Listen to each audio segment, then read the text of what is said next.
हाँ, सुन पा रहा हूँ, स्टार्ट कर रहा हूँ मैं अपना। जी, जी, जी, आप शुरू कीजिए विकास जी। ठीक है। तो मेरा नाम विकास शर्मा, मेरा आज का टॉपिक है ब्रिक्स। वर्तमान में ब्रिक्स 5 देशों का एक संगठन है। इस समूह को बनाने की शुरुआत 2006 से में 2006 से स्टार्ट हो गई थी। इसका पहला सम्मेलन 2009 में हुआ था। प्रारंभ में इसकी सदस्य संख्या 4 थी। इसके बाद 2010 में साउथ अफ्रीका के जोड़ने के बाद सदस्य संख्या 5 हो गई।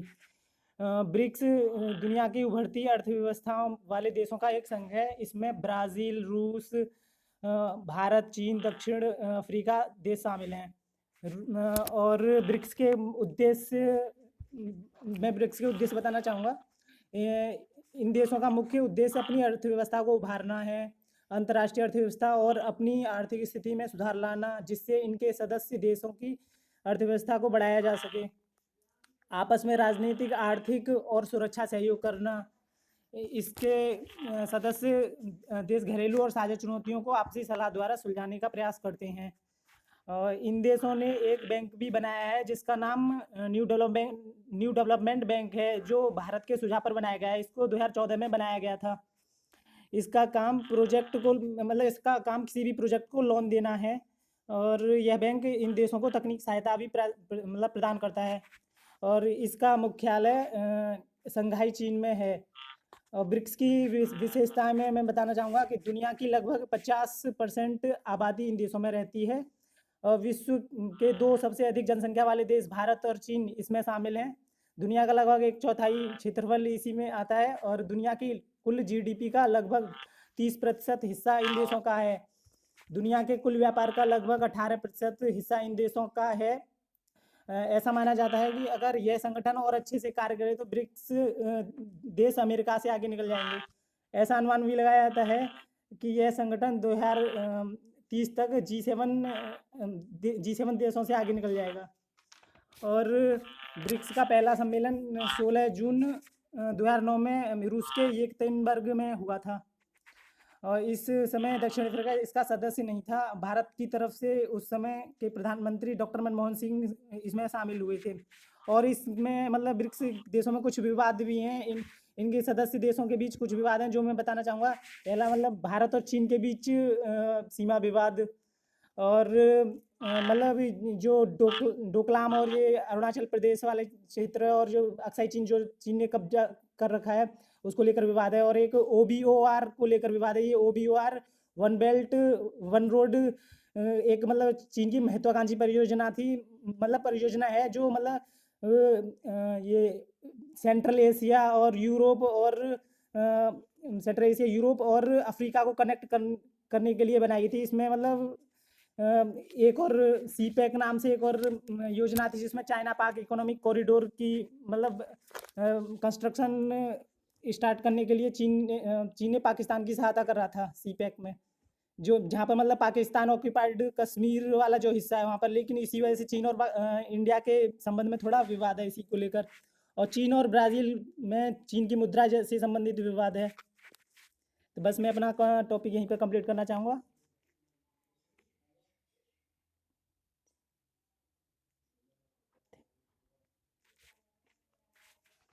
आवाज़ नहीं आ रही सर आपकी। सर आपका माइक ऑफ है। नीरज सर। जी, जी, जी, अरे मैं भूल ही गया। जी, जी। जी विकास जी, आपने इसका बैंक के बारे में जो बताया, ब्रिक्स देशों की जो बैंक है, हाँ हाँ। न्यू डेवलपमेंट बैंक, तो उसके उपाध्यक्ष कौन है वर्तमान में? उसके उपाध्यक्ष मैंने उसके बारे में इतना अभी पढ़ा नहीं है। इसका मुझे पता नहीं है सर, आप ही बता दीजिए। अच्छा, अच्छा, कोई नहीं, मैंने करंट का ही ऊपर क्वेश्चन बनेगा इससे। ये अनिल कशोरा जी हैं जो भारत के हैं। जी। अच्छा, एक बात बताइए, आपने जो साउथ अफ्रीका बताया जो इसका सदस्य बना, उसने पहली बैठक में भाग लिया था, वो किस वर्ष लिया था? वो 2010 में बना था, लेकिन उसका शायद 2010 में ही लिया था उसने भाग। कंफर्म नहीं है मुझे, लेकिन इतना शायद 2010 में ही उसने पार्टिसिपेट किया था। नहीं, नहीं, 2010 में सदस्य बना, 11 वाली बैठक में भाग लिया था। चलो ठीक है, तुमने पढ़ा है। और ठीक है, करंट का थोड़ा सा पढ़ के आया करो। जब ये वाले टॉपिक डिस्कस होते हैं ना, तो यहाँ पे अब देखो हर बार पुराने क्वेश्चन वो नहीं बनेंगे कि इसकी स्थापना कब हुई या मुख्यालय कहाँ है, ये रिपीटेड क्वेश्चन थोड़े रहेंगे हर बार, लेकिन करंट से जोड़ के क्वेश्चन बनते हैं, तो थोड़ा सा ना करंट का इशू पढ़ लिया करो। इसका अभी जो मतलब बैठक भी हुई है इसकी हाल ही में, तो उनका भी थोड़ा करंट से रिलेटेड रखा करो, ठीक है। बाकी नेक्स्ट 2 नंबर पूजा जी आप शुरू कर सकती हैं अपना topic. Good morning all of you. मेरा टॉपिक है WEF वर्ल्ड इकोनॉमिक फोरम। बोलिए। आवाज आ रही है ना सर मेरी? जी जी जी बोलिए आप। हाँ ठीक है, मेरा टॉपिक है WEF वर्ल्ड इकोनॉमिक फोरम। अभी हाल ही में प्रधानमंत्री जी ने वीडियो कॉन्फ्रेंसिंग के माध्यम से वर्ल्ड इकोनॉमिक फोरम के दावोस संवाद को संबोधित किया था। दावोस स्विट्जरलैंड में आयोजित होने वाली WEF की वार्षिक बैठक में वैश्विक, क्षेत्रीय और उद्योग एजेंडा को आकार देने के लिए दुनिया के शीर्ष नेताओं द्वारा हिस्सा लिया गया था। इसमें जो चर्चा हुई थी वो कोरोना महामारी की समाप्ति के बाद WEF की द ग्रेट रीसेट पहल की शुरुआत को चिन्हित किया गया था। जो ग्रेट रीसेट पहल है, मैं इसके बारे में बाद में बताना चाहूंगी। इसमें ये बताऊंगी मैं कि WEF है क्या, इसके लक्ष्य क्या है, ठीक है, इसके द्वारा कौन कौन सी रिपोर्ट जारी की जाती है। WEF एक स्विस गैर लाभकारी संस्थान है, NGO है, जिसकी स्थापना वर्ष 1971 में जिनेवा स्विट्जरलैंड में हुई थी। स्विस सरकार द्वारा इसे सार्वजनिक निजी सहयोग के लिए एक अंतर्राष्ट्रीय संस्था के रूप में मान्यता दी गई है। इसके जो लक्ष्य हैं, WEF जो है वैश्विक, क्षेत्रीय और उद्योग जगत की परियोजनाओं को आकार देने हेतु व्यापार, राजनीतिक, शिक्षा क्षेत्र और समाज के अन्य प्रतिनिधियों को शामिल करके विश्व की स्थिति में सुधार लाने के लिए प्रतिबद्ध है। इसके द्वारा कुछ इंपॉर्टेंट रिपोर्ट्स जारी की जाती हैं, जैसे ऊर्जा संक्रमण सूचकांक रिपोर्ट, वैश्विक प्रतिस्पर्धात्मकता रिपोर्ट, वैश्विक सूचना प्रौद्योगिकी रिपोर्ट। जो इसमें जो ये वाली रिपोर्ट है 3 नंबर की, इसको WEF के साथ साथ इंस्टीट्यूट है और कार्नेल यूनिवर्सिटी के साथ मिलकर ये तीनों लोग इसको जारी करते हैं। और एक ये रिपोर्ट है वैश्विक लैंगिक अंतराल रिपोर्ट, जो बहुत ही इंपॉर्टेंट रिपोर्ट है हम लोगों के लिए, एग्जाम में से क्वेश्चन आता ही है। और वैश्विक जोखिम रिपोर्ट और वैश्विक यात्रा और पर्यटन रिपोर्ट, ये रिपोर्ट WEF के द्वारा जारी की जाती है। अब हम आते हैं जो अभी जो ये संवाद हुआ था, दावोस संवाद 2021, इसमें जो द ग्रेट रीसेट पहल पे जो बात हुई है, तो इसमें क्या कहा गया है, क्या है इसमें, यह क्या है कि इस आकलन पर आधारित है कि वर्तमान में विश्व अर्थव्यवस्था गहरे संकट का सामना कर रही है। तो इसमें ये एजेंडा बनाया गया है कि विश्व के सभी देशों को हमारे समाजों और अर्थव्यवस्था के सभी पहलुओं, जिसमें शिक्षा से लेकर सामाजिक अनुबंध और काम करने की स्थिति आदि शामिल है, में सुधार करने के लिए संयुक्त रूप से प्रयास करना चाहिए। इस प्रक्रिया में विश्व के सभी देशों को हिस्सा लेना चाहिए, क्योंकि सभी उद्योगों में महत्वपूर्ण बदलाव किए जाने की आवश्यकता है। मतलब इसका यही है, संक्षेप में अगर हम जाने, इस पहल का उद्देश्य यह है कि अब हम देख रहे हैं कि पूरे विश्व में जो कोरोना महामारी है उससे सारी अर्थव्यवस्थाएं क्या हो रही हैं, ध्वस्त हो चुकी हैं, और सभी देशों की स्थिति बेसिकली अगर हम देखें तो विकासशील देशों की स्थिति बहुत खराब हो गई है। तो सभी जो भी जितने भी डेवलपमेंट कंट्रीज हैं या डेवलपिंग कंट्रीज हैं, सबको मिलके एक दूसरे का सहयोग करते हुए इन सारी चुनौतियां जो है हमारे सामने, उनसे निपटना चाहिए और सहयोग की भावना रखते हुए काम करना चाहिए। Thank you. जी जी ठीक है, आपने पढ़ा है। अच्छा, इसमें क्वेश्चन जो आपने रिपोर्ट बताई जिसमें बता रही थी आप, एक क्वेश्चन आता है जिससे ग्लोबल जेंडर गैप रिपोर्ट, जी जी, उसमें भारत की स्थिति क्या है? जी सर, वैश्विक लैंगिक अंतर रिपोर्ट जो 2021 की जो अभी रिलीज हुई थी, उसमें भारत का स्थान 140वां है। 156 देशों में भारत को 140वां स्थान मिला है, जो अगर हम देखें दक्षिण एशिया में सबसे खराब 3रे नंबर पे आता है। ठीक ठीक। अच्छा, इसकी WEF की किस बैठक के को समर वार्षिक महोत्सव के नाम से जाना जाता है? सर इतनी जानकारी नहीं है सर मुझे। अच्छा अच्छा, कोई नहीं। इसकी विश्व आर्थिक मंच 4 बैठकें करता है, वार्षिक बैठकें इसकी 4 होती हैं। जो विश्व आर्थिक मंच वार्षिक महोत्सव जो दावोस स्विट्जरलैंड में होती है, जो जनवरी का लास्ट में रहती है, ठीक है, जिसके बारे में आपने बताया कि प्रधानमंत्री जी ने उसमें संवाद किया है, दावोस संवाद। उसके बाद में ये रहती है इसकी दूसरे नंबर की न्यू चैंपियन वार्षिक महोत्सव रहता है, इसका से चीन में आयोजित किया जाता है। तो इसका क्या है ना, ये आविष्कार, विज्ञान और तकनीक पर चर्चा के लिए आयोजित किया जाता है, और ये गर्मियों के महीने में आयोजित किया जाता है। इसी वजह से इसका ना, इसको बोलते हैं, इसी का नाम है। जी जी ठीक ठीक है, मैं इसी के बारे में पूछ रहा था। बाकी आपने ग्लोबल, ठीक है, ये नई आई है इसकी ग्लोबल जेंडर गैप रिपोर्ट 2021 वाली, इसको भी पढ़ा है। अच्छा, आप इसमें ये बताइए, वर्ल्ड इकोनॉमिक फोरम द्वारा जारी वैश्विक विनिर्माण सूची अभी 2021 में जारी की गई है, उसमें भारत का स्थान कुछ आइडिया है? नहीं सर, इतना आइडिया नहीं है। अच्छा अच्छा, कोई नहीं, ये पहली मतलब readiness for the future of production report जारी की गई है। ये संबंधित है वैश्विक विनिर्माण पर, जो इंफ्रास्ट्रक्चर है ना, जो वैश्विक विनिर्माण पर आधारित है ये रिपोर्ट। तो ये पहली बार जारी की गई है और इसमें भारत को जो स्थान मिला है वो 30वां स्थान मिला है। इसमें पहले स्थान पर जापान है और इसमें 100 देशों को शामिल किया गया है। तो इसका थोड़ा क्वेश्चन बन सकता है करंट में, क्योंकि ये पहली बार जारी की गई है। ये रिपोर्ट जरा सब आप सभी जितने भी सुन रहे हैं सब देख लेना। वैश्विक विनिर्माण सूचकांक है इसका नाम, ठीक है? जी जी जी, धन्यवाद। आप नेक्स्ट हैं कार्तिक जी, आप शुरू कीजिए। जी हाँ, good morning all of you. और मेरा जो टॉपिक है वो ओपेक।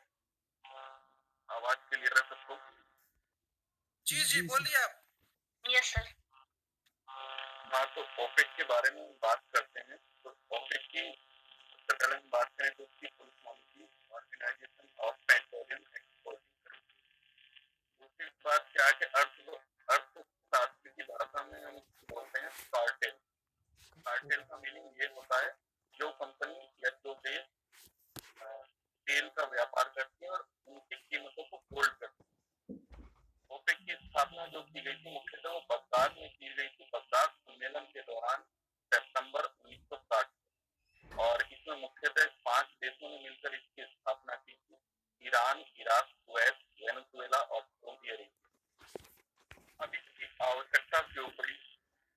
ओपेक की आवश्यकता इसलिए पड़ी, मुख्यतः अगर ओपेक की स्थापना से पूर्व बात करें तो विदेश स्तर पर, वैश्विक स्तर पर मुख्यतः 7 ऐसी कंपनियां थी जिनको 7 सिस्टर्स के नाम से जाना जाता है।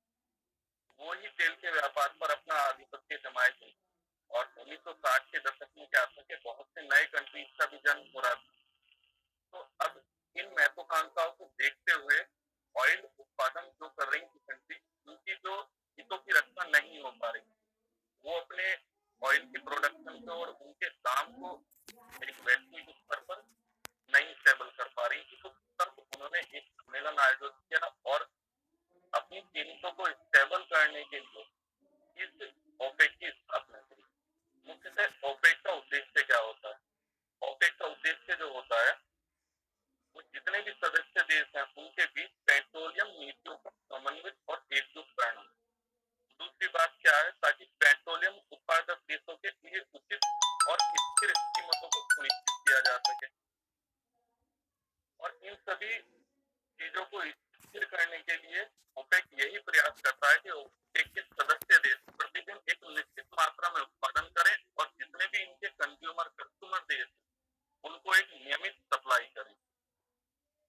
मुख्यतः ओपेक 3 उद्देश्य लेकर चलता है जो उसकी प्रायोरिटी है। ये मैंने ऑफिशियल वेबसाइट से लिया। अभी ओपेक की 60वीं वर्षगांठ थी, तो उनके जो सेक्रेटरी जनरल हैं जिनका नाम है मोहम्मद सेंसुई बरकिंडो, उन्होंने ये स्टेटमेंट दिया कि हम 3 चीजों पर फोकस करते हैं: stable prices in the petroleum product, second बात जो है वो कंज्यूमर कंट्रीज को नियमित सप्लाई, और तीसरी बात जो है वो ये है कि हम जो हमारे पेट्रोलियम इंडस्ट्रीज में कैपिटल अमाउंट वो करते हैं, इन्वेस्ट करते हैं, तो उनको एक अच्छा अमाउंट बेनिफिट के रूप में मिले।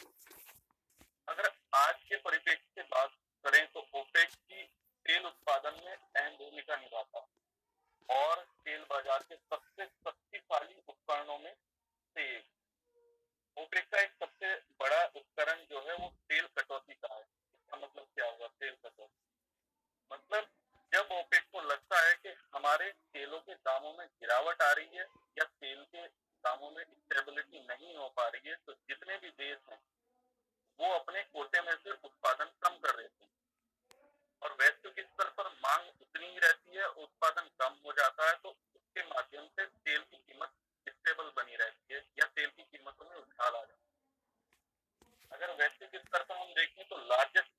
जो है तेल का वो यूनाइटेड स्टेट्स ऑफ अमेरिका है, जो 20 मीट्रिक बैरल पर डे के समथिंग अपना वो करता है, कंज्यूम करता है। और दूसरे नंबर पर आता है चाइना, जिसका जो कंज्यूमर है पर डे का वो 14 मीट्रिक बैरल पर डे है। और थर्ड नंबर पर आता है इंडिया, जिसका 9000 के समथिंग बैठता है। अब हम बात करते हैं कि ओपेक के जो कंट्रीज है उनके पास कितने रिसोर्सेज तेल के हैं। तो ओपेक कंट्रीज जो है वो वर्ल्ड के 82% रिसोर्सेज जो मतलब प्रूव हो चुके हैं उसमें उन्होंने रखे हुए हैं। तो सबसे ज्यादा रिसोर्सेज अगर तेल की हम बात करते हैं तो वो है वेनेजुएला, और दूसरे नंबर पर आता है सऊदी अरेबिया, और तीसरे नंबर पर आता है ईरान। लेकिन अगर हम पेट्रोलियम प्रोडक्शन की बात करें तो सबसे ज्यादा पेट्रोलियम प्रोडक्शन पर डे करता है सऊदी अरेबिया, और दूसरे नंबर पर करता है ईरान। और इसमें सब लगभग 100 देश लगभग तेल उत्पादन करते हैं, लेकिन उतने बड़े अमाउंट को वो तो बेच नहीं पाते हैं, क्योंकि रिसोर्सेज उनके पास उतने नहीं। उत्पादन सभी करते हैं। तो मैं इसी बात के साथ अपनी एंड करना चाहूँगा। जी जी जी कार्तिक भाई। अच्छा, इसमें ओपेक भारत संवाद के बारे में पढ़ा था आपने?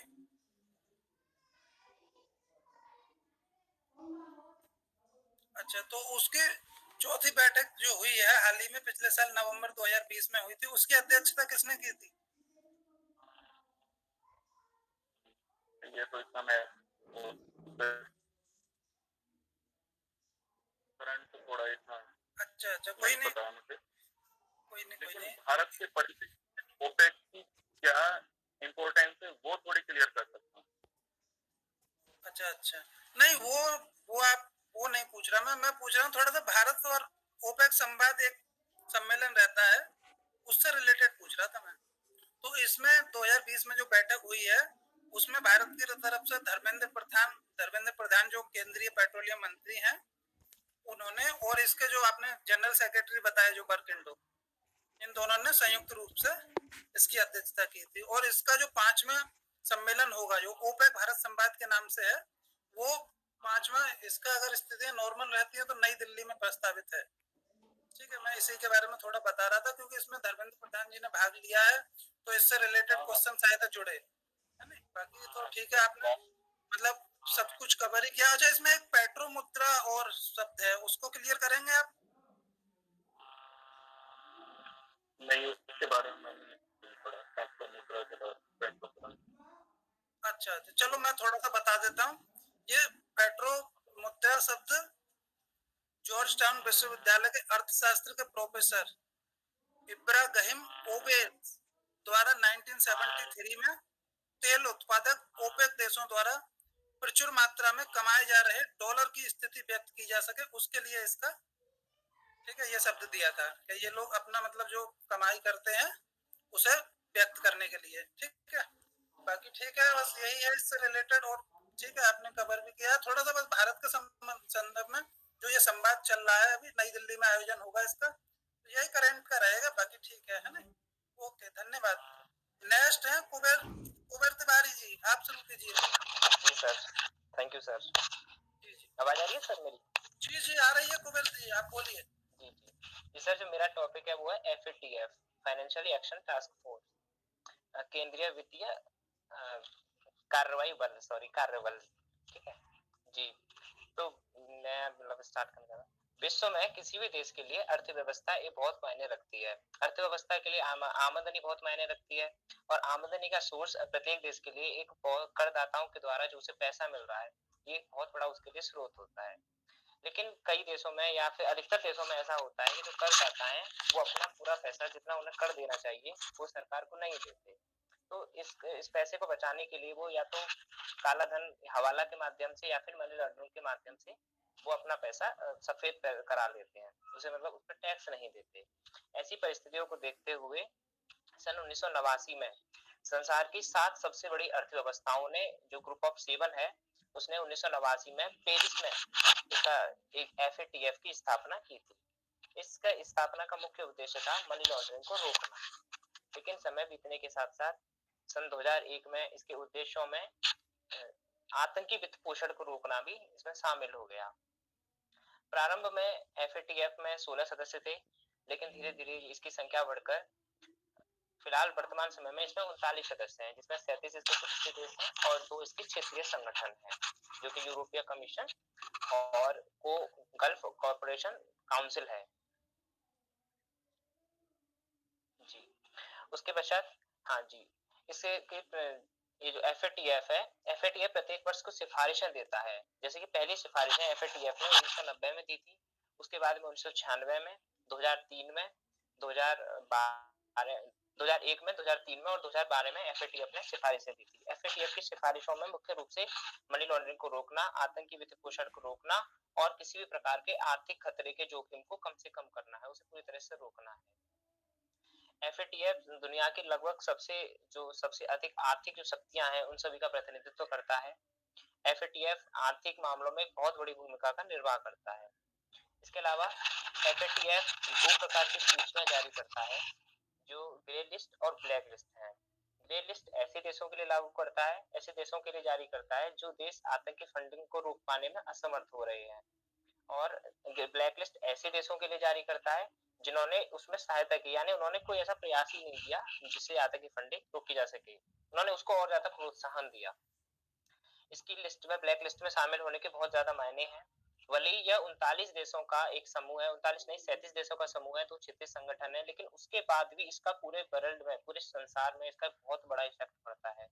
उसका कारण है कि संसार के जो अन्य अंतरराष्ट्रीय संगठन है वो पूरी तरह से उनकी नजर इसके ऊपर रहती है। इसके द्वारा जो सिफारिशें दी जाती हैं, इसके द्वारा जो फैसले लिए जाते हैं अन्य देशों के बारे में, उनके बारे में, चाहे वो विश्व बैंक हो, चाहे वो एशियन डेवलपमेंट बैंक हो, जितनी भी अन्य अंतरराष्ट्रीय मुद्रा कोष हो, उन सभी की इस पर नजर रहती है। इसके द्वारा जो फैसले लिए जाते हैं उसी के आधार पे वो अपने फैसले लेते हैं। तो इसकी ब्लैक लिस्ट में शामिल होने के बहुत ज्यादा मायने होते हैं। जैसे कि अगर कोई देश ब्लैक लिस्ट में शामिल हो जाता है तो कोई भी अन्य देश उस देश के साथ अपना व्यापार नहीं कर सकता, व्यापार नहीं करेगा, जो भी मल्टीनेशनल कंपनियां हैं वो उस देश में नहीं जाएंगी। तो ये, और साथ ही साथ में उस देश की जो अर्थव्यवस्था है वो भी लगातार नीचे गिरती जाएगी। कोई भी जो अंतरराष्ट्रीय मुद्रा कोष है या फिर वर्ल्ड बैंक है, अन्य जो मतलब संगठन है, यूरोपीय का यूनियन है, वो सभी ऐसे जो संगठन है वो किसी प्रकार से उसे कर्जा भी नहीं देंगे। तो इसका एक बहुत बड़ा प्रभाव पड़ता है।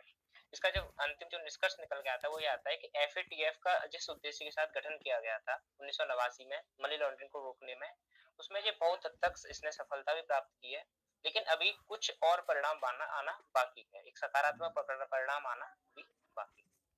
जी, मैं सर अपनी बात नहीं समाप्त करना चाहता हूँ। Thank you. जी जी जी, आपने मेंशन किया इसमें 39 देश हैं। अच्छा, इसमें एकमात्र खाड़ी देश कौन सा है जो इसका संगठन का सदस्य है, एकमात्र खाड़ी देश?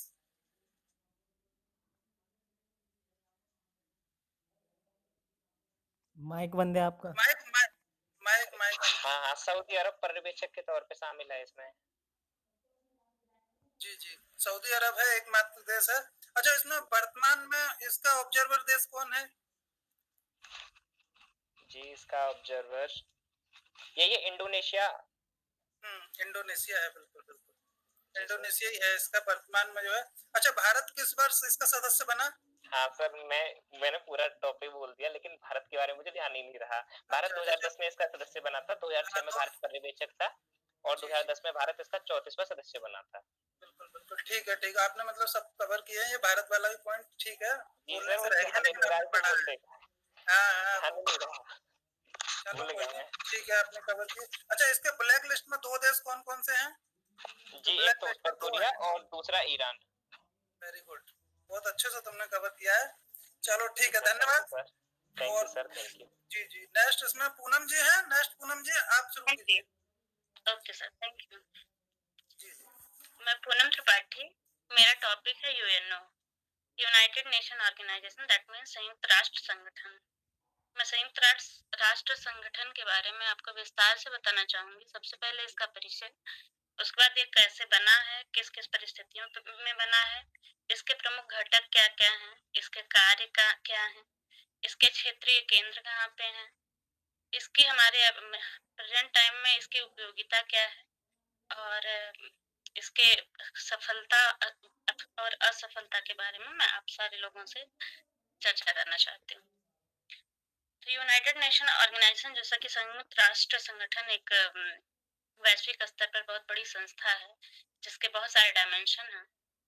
इसकी स्थापना 24 अक्टूबर 1945 को हुई थी।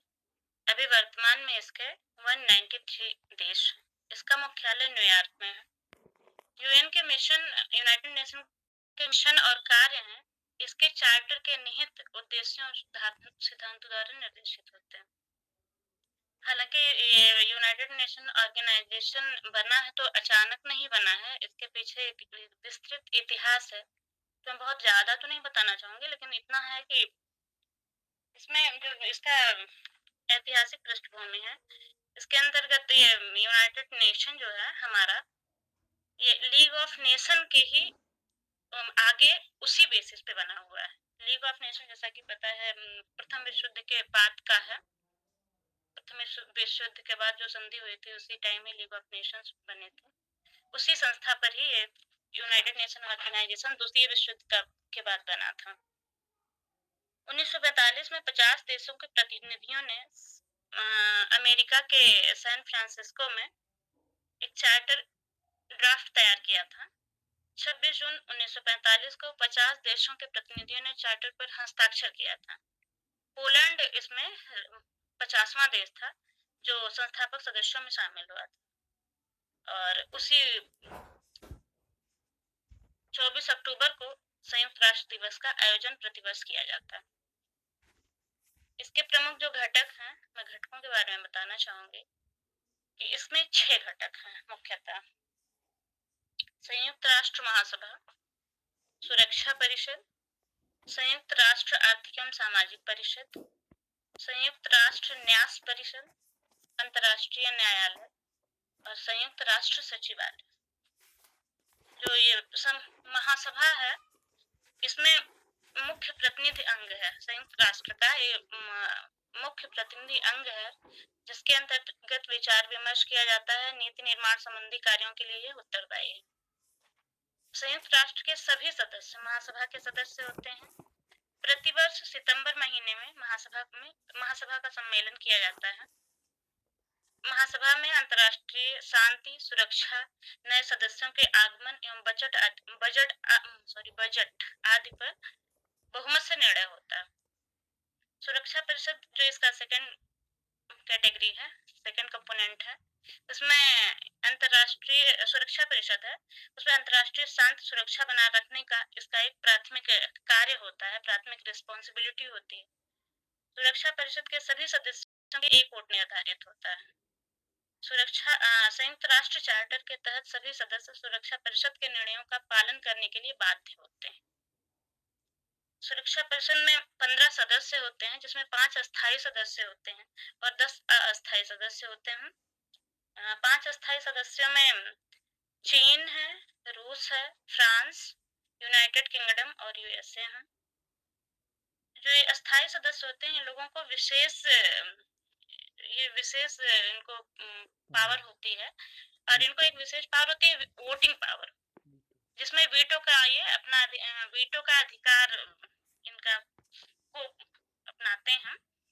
और ये वीटो का जो पावर है, इनका खास बात यह है कि 5 देशों का जो अस्थायी सदस्य देश हैं सारे, ये लोग में अगर कोई एक भी, अगर इनके निर्णय में कोई भी एक देश सुरक्षा परिषद द्वारा लिए गए निर्णय में अगर नकारात्मक पक्ष में वोट करता है तो कोई भी निर्णय होता है वो खारिज कर दिया जाता है 5 देशों में से। अब इसमें तीसरा पार्ट है इसके कंपोनेंट का ही, आर्थिक एवं सामाजिक परिषद। यह परिषद नीति समीक्षा और नीति वार्ता के लिए रिस्पॉन्सिबल होता है। इसका कार्य है आर्थिक, सामाजिक एवं पर्यावरणीय मुद्दों पर सिफारिश करना। विकास लक्ष्यों के कार्यान्वयन के लिए प्रमुख निकाय है। इसमें 54 सदस्य शामिल होते हैं। यह सतत विकास पर विचार के लिए एक केंद्रीय मंच है। यह संस्था अस्थायी है, लेकिन प्रतिवर्ष 1/3 सदस्य उसमें 1/3 सदस्य निकलते हैं और फिर नए आते हैं। अपना कार्य विभिन्न प्रकार के आयोगों, अस्थायी समितियों तथा विशेष संस्थानों के माध्यम से यह पूरा करता है। इसका चौथा कंपोनेंट है न्यास परिषद। सुरक्षा परिषद के 5 स्थायी सदस्यों से मिलकर ये बना था। विकसित देशों द्वारा विकासशील देशों की सहायता इसका मुख्य उद्देश्य था। इसके कार्य के अंतर्गत ट्रस्टीशिप सिस्टम के तहत आने वाले ट्रस्ट क्षेत्रों के प्रशासन की निगरानी इसका प्रमुख कार्य था। इसका जो लक्ष्य था ट्रस्ट क्षेत्रों की स्वतंत्रता एवं स्वयं की सरकार की स्थापना करना था। संयुक्त अंतिम ट्रस्ट टेरिटरी पलाऊ द्वीप जो अमेरिका प्रशासित था, ये जब स्वतंत्र हो गया तो न्यास परिषद को खत्म कर दिया गया। अब वर्तमान में न्यास परिषद नहीं है, काम नहीं करता। पांचवा कंपोनेंट है अंतर्राष्ट्रीय न्यायालय। संयुक्त राष्ट्र का ये प्रमुख न्यायिक अंग है। इसमें न्यायाधीशों की संख्या 15 होती है, जिनका कार्यकाल 9 वर्ष का होता है। इसका अंतर्राष्ट्रीय न्यायालय का मुख्यालय Peace Palace the Hague Netherlands में है। संयुक्त राष्ट्र के अन्य सभी अंग न्यूयॉर्क में हैं, बस यही नीदरलैंड में। इसका कार्य कानूनी प्रश्नों पर संयुक्त राष्ट्र को सलाह देना होता है। इसका छठवां कंपोनेंट है सचिवालय। इसका प्रमुख कार्य है संयुक्त राष्ट्र के प्रतिवेदन के कार्यों का संचालन करना। इसके प्रमुख महासचिव होते हैं। अभी वर्तमान में हमारे महासचिव हैं एंटोनियो गुटेरेस, जो पुर्तगाल के हैं। महासचिव की नियुक्ति 5 वर्ष के लिए होती है। यह संगठन के मुख्य प्रशासनिक अधिकारी होते हैं। यूएन के कार्य, इनके कार्य कैसे हैं इसके बारे में बताना चाहूंगी। अंतरराष्ट्रीय स्तर पर शांति और सुरक्षा स्थापित करना, बनाए रखना इनका प्रमुख कार्य है। साथ ही मानव अधिकारों की सुरक्षा प्रदान करना, मानवीय सहायता प्रदान करना, सतत विकास को बढ़ावा देना, संयुक्त राष्ट्र के अंतर्राष्ट्रीय कानूनों को बढ़ावा देना। संयुक्त राष्ट्र कार्य के अंतर्गत अंतर्राष्ट्रीय कानूनों को बढ़ावा देना भी इनका प्रमुख कार्य है। इनके प्रमुख विश्व में प्रमुख क्षेत्रीय केंद्र भी हैं, जो जगह जगह पे बनाए गए हैं और उस जोन को ये अपना जोन के अंदर मतलब उस जोन को ये कार्य का संचालन करते हैं। जैसे कि अफ्रीका में इन्होंने 2 अपना बनाया हुआ है, एक नैरोबी में केन्या में है, दूसरा आदिस अबाबा में है। ये अफ्रीकी रीजन को देखता है। इसी प्रकार उत्तरी अमेरिका में न्यूयॉर्क में है ही, और दक्षिणी अमेरिका में सैंटियागो चिली में पाया गया, मतलब बनाया गया। एशिया प्रशांत क्षेत्र में बैंकॉक में है, और यूरोप एवं मध्य एशिया के जो रीजन को देखता है वहाँ वो जेनेवा, वियना और द हेग नीदरलैंड में। जेनेवा स्विट्जरलैंड में, वियना ऑस्ट्रिया में और द हेग नीदरलैंड में, या यूरोप एवं मध्य एशिया के क्षेत्रों को देखता है। इसी प्रकार मध्य पूर्व क्षेत्र को बेरूत जो लेबनान में है वो देखता है। जैसे कि हमारी मतलब अभी आज के संदर्भ में चूंकि यूनाइटेड नेशन ऑर्गेनाइजेशन 1945 की संस्था है, तो आज के समय में हमारी क्या जरूरत है, प्रासंगिकता क्या है उसके बारे में, कि जैसे उसने बहुत सारे कार्यक्रम बनाए हैं, पूरा विश्व को अपने एक सारी विभिन्न प्रकार की योजनाएं, कार्य योजनाएं विभिन्न प्रकार की बनाया है उसने। तो उसकी क्या आज के टाइम में क्या उसकी भूमिका है, क्या योगदान है संयुक्त राष्ट्र का, तो शांति एवं सुरक्षा प्रदान करना है। इसके अंतर्गत शांति एवं सुरक्षा बनाए रखना इसका प्रमुख कार्य है। नाभिकीय हथियारों के प्रसार को रोकना सबसे बड़ा इसका एक जो उस टाइम का ही बना था द्वितीय विश्व युद्ध के बाद, तो सबसे महत्वपूर्ण इसका कार्य था कि क्योंकि उसी टाइम परमाणु बम छोड़े गए थे जापान में, तो जितनी जनधन की हानि हुई थी, जितना संसाधनों की हानि हुई थी, उन्हीं सबको देखते हुए तो सबसे इसका प्रमुख कार्य था नाभिकीय हथियारों के प्रसार को रोकना, निरस्त्रीकरण का समर्थन करना, नरसंहार को रोकना। आर्थिक विकास के क्षेत्र में जो आज भी अपना काम संचालित करता है, थोड़ा बहुत कहीं पर कुछ डिस्प्यूट्स हो जाते हैं, बट ये अपना उसमें अग्रसर है। आर्थिक विकास के क्षेत्र में ये विकास को बढ़ावा दे रहा है। ग्रामीण क्षेत्र में गरीबी को कम करने में इसका काफी योगदान है। अफ्रीकी विकास पर विशेष ध्यान केंद्रित किया है इसने। महिला कल्याण को बढ़ावा देना इसका प्रमुख कार्य है। भूखमरी से निपटना, बाल कल्याण हेतु ये प्रतिबद्ध है। पर्यटन क्षेत्र में भी इसने अपने कुछ कार्यक्रम चलाए हैं। वैश्विक थिंक टैंक के रूप में ये उभर के सामने आया है। सामाजिक विकास के क्षेत्र में इसका योगदान है। ऐतिहासिक, सांस्कृतिक, वास्तुकला एवं प्राकृतिक स्थलों का संरक्षण, जैसे कि यूनेस्को इसका ही है, जो सभी देशों के धरोहरों को वैश्विक लेवल पे संरक्षित रखता है।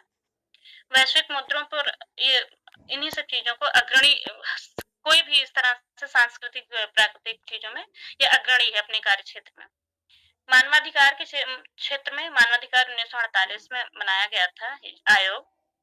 इसका तात्पर्य लोकतंत्र को बढ़ावा देना, दक्षिण अफ्रीका में रंगभेद को समाप्त करने में इसने महत्वपूर्ण भूमिका निभाई है। महिलाओं के अधिकारों को बढ़ावा देने में इसने अच्छी भूमिका निभाई है, आज भी अग्रसर है। पर्यावरण के क्षेत्र में भी इसने काफी काम किया है, जैसे कि intergovernmental panel on climate change 1988 में बना था, जो यूएनईपी और वर्ल्ड मेट्रोलॉजिकल डिपार्टमेंट ऑर्गेनाइजेशन के संयुक्त तत्वाधान में बना था।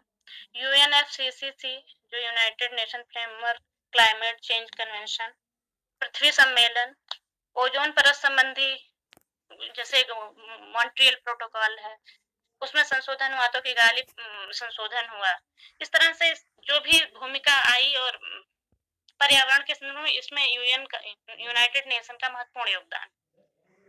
हानिकारक रसायनों पर प्रतिबंध लगाना भी इनका एक बहुत ही महत्वपूर्ण कार्य। अंतर्राष्ट्रीय स्तर पर कानून बनाना, जैसे कि यह युद्ध अपराधियों पर मुकदमा चलाता है। प्रमुख अंतर्राष्ट्रीय विवादों को हल करने में ये काफी योगदान करता है। विश्व के महासागरों में स्थिरता एवं व्यवस्था बनाए रखने के लिए अपना सहयोग करता है। सब जगह जो जिस तरह से कुछ डिस्प्यूट होता है तो उसमें बढ़ के आगे आता है और समस्याओं का समाधान करता है। अंतर्राष्ट्रीय अपराध से निपटने में ये वैश्विक रूप से भूमिका निभा रहा है। रचनात्मक एवं नवाचार को प्रोत्साहित करने में भी ये अपनी भूमिका में बढ़ चढ़ के हिस्सा ले रहा है। मानवीय मामलों में जैसे कि शरणार्थियों की सहायता करना, फिलिस्तीनी शरणार्थियों की सहायता के टाइम, उस टाइम भी जो इतना डिस्प्यूट हुआ था तो वहां पे इसने बढ़ चढ़ के अपना सहयोग किया था। प्राकृतिक आपदाओं के प्रभाव को कम करने में भी ये सहयोग करता है। जरूरतमंदों को भोजन प्रदान करता है। स्वास्थ्य के क्षेत्र में जैसे कि प्रजनन एवं मातृ स्वास्थ्य को बढ़ावा देता है। उसमें बहुत सारे हमारे देश में भी बहुत सारी योजनाएं हैं जो यूनाइटेड नेशन के सहयोग से चल रही हैं। HIV एड्स पर ये बहुत ही ज्यादा लोगों को जागरूक करते हुए उस पर अपने योगदान कर रहा है। कुछ दवाइयाँ, कुछ जो हैं। पोलियो उन्मूलन पर काम कर रहा है। चेचक उन्मूलन और उष्णकटिबंधीय जो रोग होते हैं उन पर भी ये विशेष रूप से ध्यान केंद्रित करता है। ये WHO का कार्यक्रम है। ऐसा इसका संयुक्त राष्ट्र का भारत के परिप्रेक्ष्य में क्या योगदान है? तो भारत में संयुक्त राष्ट्र का जो योगदान है, जैसे कि उनके एजेंसियां, कार्यालय, कार्यक्रम और कोष जो उनके आर्थिक रूप से, इसमें भारत में सबसे बड़ा नेटवर्क है विश्व में। प्रौद्योगिकी हस्तांतरण के लिए एशियाई एवं प्रशांत केंद्र बनाया गया है, जो 1977 में बनाया गया था। इसका मुख्यालय दिल्ली में, उसको केंद्र बनाया गया है, दिल्ली में है। प्रौद्योगिकी हस्तांतरण के क्षेत्र में भारत का सहयोग करता है। खाद्य एवं कृषि संगठन बनाया गया है। कृषि विकास हेतु अंतर्राष्ट्रीय कोष बनाया गया है। अंतर्राष्ट्रीय श्रम संगठन भी भारत में है। प्रवासन हेतु अंतर्राष्ट्रीय संगठन का, जैसे भारत के जो प्रवासी लोग हैं उनके बारे में, उनकी सुविधाओं को, उनके कानूनी रूप से वहां निर्वासन एवं प्रवासन के मुद्दों पर भी ये अग्रसर रहता है। लैंगिक समानता, महिला सशक्तिकरण हेतु भी भारत में अच्छा काम कर रहा है। महिलाओं एवं बालिकाओं के विरुद्ध हिंसा को समाप्त करना इसका महत्वपूर्ण कार्य है। महिलाओं के नेतृत्व एवं भागीदारी का विस्तार कर रहा है। लैंगिक समानता को राष्ट्रीय विकास योजना में बजट के केंद्र में रखते हुए भी विभिन्न प्रकार की योजनाएं चला रहा है। महिलाओं के आर्थिक सशस्त्रीकरण को बढ़ावा देने में भी महत्वपूर्ण भूमिका निभा रहा है। यूनेस्को भी भारत में है, जो अभी इस टाइम आई थिंक 36 धरोहर स्थल हैं, 36 जहाँ तक मुझे याद आ रहा है। और भी बहुत सारे इसी प्रकार से, जैसे कि विश्व स्वास्थ्य संगठन, विश्व खाद्य संगठन, इस टाइप के उन्होंने अपने बनाया हुआ है। जी पूनम जी, आपने तो बहुत टॉपिक बढ़ा है, लेकिन फिर भी आपने टाइम भी बहुत लिया है। इतना मैक्सिमम 5 मिनट तक रखा करो कि उतना मतलब डिस्क्राइब हो जाए। टॉपिक भी बड़ा है लेकिन फिर भी कोशिश बहुत ज्यादा बड़ा है, बहुत ही ब्रॉड है ये तो। हाँ, टॉपिक ये बड़ा है। ये टॉपिक ही मतलब ऐसा है कि इसमें 5-6 सदस्य मिलके कवर कर रहे हैं इससे, इतना बड़ा है टॉपिक ये। काफी बड़ा है, उनकी इतनी सारी योजनाएं हैं, इतना सारा सब कुछ है। जी जी जी।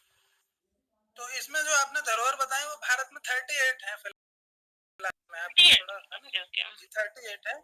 और इसमें अभी एक लिस्ट जारी की है इन्होंने संभावित सूची की, जिसमें 6 भारतीय साइटों को शामिल किया गया है। वो अभी फिलहाल में की है, अभी इसी महीने में। यूपी के आई थिंक यूपी के 4 हैं। नहीं, यूपी का 4 नहीं है। यूपी से बनारस घाट है जो गंगा वाला है वो है, और एमपी से है। और देख लेना, मैंने पिछले टाइम पे बताया था, उसमें वो डाला भी था, 6 हैं। तो अच्छा, इसके यूएन की आधिकारिक भाषा बताइए आप, कौन कौन सी हैं? यूएन की आधिकारिक भाषा इंग्लिश, फ्रेंच और चाइना का वो भी शामिल है जो मंडारिन। अभी मतलब कुछ दिन मतलब रिसेंटली 2-4 साल पहले शामिल किया गया। कितनी है कुल भाषाएं? इसकी जो आधिकारिक भाषा है वो कितनी है? आई थिंक 3 है। इंग्लिश थी, फ्रेंच है, इंग्लिश है, फ्रेंच है, चाइना मंडारिन है, और अरबी है, और स्पेनिश है, और रशियन है। अरबी, स्पेनिश। चलो ठीक है, आपने बहुत मतलब कवर तो किया है काफी पॉइंट, लेकिन ये टॉपिक ही बड़ा है तो। लेकिन फिर भी ना, अगली बार जो डिबेट मतलब डिस्कशन रहे उसमें आप कोशिश कीजिए कि टॉपिक को मैक्सिमम 5 मिनट में कंक्लूड कर दिया जाए। जो मैंने स्टार्टिंग में किया था वो तो 5-7 मिनट का ही रहा होगा आई थिंक, लेकिन जब मैं उसके इसीलिए मैंने रोका भी नहीं आपको, क्योंकि टॉपिक बड़ा है और थोड़ा कोई दिक्कत नहीं है, जानकारी मिल जाए तो अच्छा है। लेकिन फिर भी आगे से हाँ, आप भी ध्यान रखिए, ठीक है। अच्छा, इसमें और इसमें कौन जुड़ा हुआ है अभी? अच्छा, ये जुड़े हैं, ठीक है।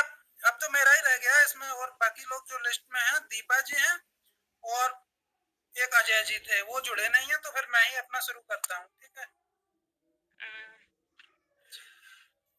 मेरा टॉपिक है रेड क्रॉस।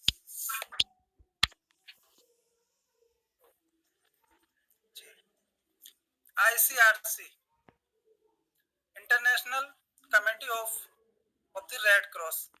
रेड क्रॉस एक अंतर्राष्ट्रीय संगठन है जिसका उद्देश्य मानव जीवन व स्वास्थ्य को बचाना है।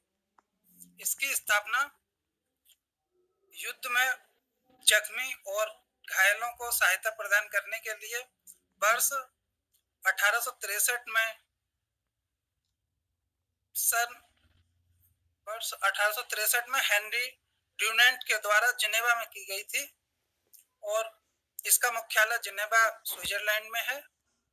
और इसके जो वर्तमान अध्यक्ष हैं वो हैं पीटर मोरर। और रेड क्रॉस ने मानवता, निष्पक्षता, तटस्थता, आजादी और स्वयं सेवा और एकता और सार्वभौमिकता के 7 सिद्धांत हैं, इनको आत्मसात किया है। और रेड क्रॉस को 3 बार वर्ष 1917 में, 1944 में और 1963 में नोबेल पुरस्कार प्राप्त हुआ है। और रेड क्रॉस के संस्थापक सन हेनरी ड्यूरेंट के जन्मदिन के अवसर पर 8 मई को प्रत्येक वर्ष रेड क्रॉस डे मनाया जाता है। और ये पहली बार 1948 में मनाया गया था। और इसकी इस वर्ष की थीम है टुगेदर वी आर अनस्टॉपेबल। और इसमें नोट करने वाली बात यह है कि जो इसके संस्थापक हैं हेनरी ड्यूनेंट, इनको नोबेल का प्रथम शांति पुरस्कार के ये विजेता थे 1901 में ये इनको मिला था। और भारत में भारतीय रेड क्रॉस अधिनियम 1920 में पारित किया गया था, जो कि शारीरिक स्वास्थ्य को बढ़ावा देना, रोगों को रोकना और पीड़ितों की सहायता करने पर बल देता है। इसमें आखिरी बार संशोधन 1992 में किया गया था, और इसमें 1994 में नियम बनाए गए थे। और इसका जो मुख्यालय है वो नई दिल्ली में है, और इसके अध्यक्ष स्वयं भारत के राष्ट्रपति होते हैं। और इसके जो चेयरमैन हैं, इसके चेयरमैन केंद्रीय स्वास्थ्य मंत्री डॉक्टर हर्षवर्धन हैं। और इसमें लास्ट रिसेंट में पिछली साल 25 जून 2020 को केंद्रीय स्वास्थ्य मंत्री ने रेड क्रॉस मतलब सोसाइटी के रेड क्रॉस संस्था के ई ब्लड सर्विसेज नामक मोबाइल ऐप को शुरू किया था। कोविड की वजह से थोड़ा दिक्कत हुई है पिछले साल, इसी वजह से उन्हीं में हेल्प करने के लिए ब्लड से सहायता के लिए ये ऐप लॉन्च की गई थी। और इसमें हाल ही में ये जो ऑक्सीजन वाला थोड़ा दिक्कत हुई है जो दूसरी लहर में, इसमें भी जो विदेशों से जो सहायता प्राप्त हो रही है ऑक्सीजन के तो वो सब इंडियन सोसाइटी को प्राप्त हो रही है। ठीक, ये करंट का था। ठीक, धन्यवाद। मेरा भी टॉपिक खत्म हुआ। और आपका रिलेटेड इससे कोई क्वेश्चन हो तो मैं कोशिश करूंगा, किसी को कुछ ध्यान आ रहा हो इससे रिलेटेड तो।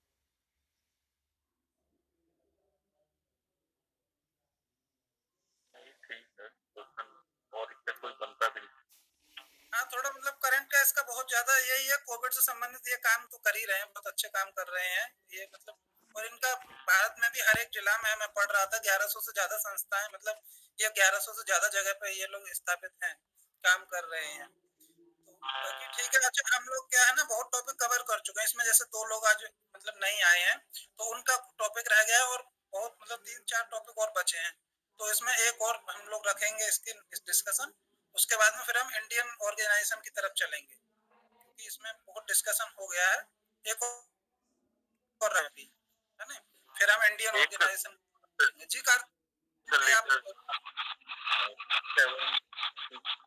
इस तरह के ग्रुप आसियान हुआ, ये आसियान वगैरह ये डिस्कशन हो गए हैं। आसियान हो गया, सार्क हो गया, इसमें मतलब 4 से 5 या मतलब थोड़े बहुत रह गए। मेनली क्या है ना, संगठन तो बहुत है लेकिन जो एग्जाम के ओरिएंटेड जो ज्यादातर पूछे जाते हैं उनमें से लगभग ये चौथी डिबेट है ना, चौथा डिस्कशन है, तो हम लोग काफी कवर कर चुके हैं। अगली बार में क्या है, एक और रखेंगे तो इसमें जो रह गए हैं ना उनको कवर कर लेंगे। फिर उसके बाद में हम इंडियन ऑर्गेनाइजेशन की तरफ चलेंगे, जिसमें आरबीआई है और ये डीआरडीओ वगैरह ये सब आते हैं ना जो इम्पोर्टेंट एग्जाम से जुड़े हुए रहते हैं, उनको कवर करेंगे। ठीक है, आज का डिस्कशन भी बहुत अच्छा रहा। आप लोग जुड़ के क्या रहता है ना सब एकदम अच्छे। जी बोलिए। जी पाठक जी। जी, मेरा एक जैसे जनरल क्वेश्चन था कि हमने पहले अभी वर्ल्ड बैंक के बारे में पढ़ा, एशियन डेवलपमेंट बैंक के बारे में पढ़ा और सारी जितनी भी ऑर्गेनाइजेशन जो फंड करती हैं कंट्रीज को, उसके बारे में पढ़ा हमने। और एक आर्टिकल रिसेंट पोस्ट हुआ, शायद सबने देखा होगा कि इंडिया ने यूएस को $216 बिलियन का कर्ज दे रखा है। और अगर हम अपने बजट की बात करें, बजट में 11 पैसे, 1 रुपए कंपेयर करने पे 11 पैसे शायद कंफर्म हो, शायद इतना हम अपना टैक्स पे इंटरेस्ट देते हैं हम। तो और ये बताया गया था कि जितने भी जो हमारे बैंक से डोनेशन करती हैं उनका जो यूएस एक मेंबर हमेशा रहता है, परमानेंट मेंबर रहता है, क्योंकि यूएस एक पोटेंशियल कंट्री है। तो मगर जब इंडिया ने इतना कर्ज दे रखा है तो वो कहाँ से इतना पोटेंशियल कंट्री हो गया? अगर हम ऑन रिकॉर्ड बात करें, वो ठीक है वो डेवलप कंट्री है, तो मगर समझ गया आप मेरी बात को? नहीं, इससे ज्यादा रिलेटेड तो जो मतलब इकोनॉमिक्स से जुड़े हुए सब्जेक्ट वाले हैं वो ज्यादा डीप बता पाएंगे, इसकी मुझे बहुत ज्यादा नॉलेज नहीं है इसके बारे में। ठीक जी। और थोड़ा सा आप हाँ आप देख लेना, थोड़ा सा नेट यूज कर लेना, मतलब इसकी मुझे ज्यादा देखा मैंने, मतलब मुझे समझ नहीं आया, मैं कहा ऐसा क्यों हो रहा है ऐसा। अच्छा और कोई नहीं, वो इकोनॉमिक्स वाली क्लास में आज होगी इकोनॉमिक्स की क्लास, उसमें पूछ लेना ये वाला क्वेश्चन। क्लास हो या इकोनॉमिक्स से जो जुड़े हुए जिनका मेन सब्जेक्ट रहा हो ऑप्शनल, वो बता देंगे, उनसे डिस्कस कर लेना। जी कार्तिक भाई, ठीक है, अब हम लोग मीटिंग ओवर करते हैं। बाकी डिस्कशन बहुत ठीक ठाक रहा एकदम, ठीक है, और इम्प्रूव भी करते जाएंगे अब धीरे धीरे। Yes sir. जी जी जी, धन्यवाद आप सभी का जुड़ने के लिए। चलो फिर नेक्स्ट मीटिंग में मिलते हैं। थैंक यू भैया। थैंक यू भैया।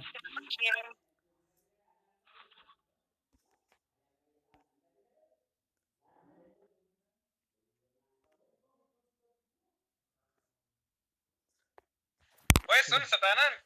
हाँ बोल। अरे विजय कौन रह गया है? विजय कौन है? विजय ये भी क्लासमेट ही है विजय। तेरा क्लासमेट? अच्छा। हाँ। और क्या हाल है? बढ़िया। और तुम बताओ क्या हाल है? बढ़िया ही यार। तो पार्टिसिपेट तो करते नहीं हो, एक भी डिस्कशन में अभी तक नहीं किया पार्टिसिपेट? किसने? तुमने एक भी मतलब डिस्कशन में भी पार्टिसिपेट नहीं किया? भाई मैं अभी सोच रहा हूँ अब से करूंगा ना,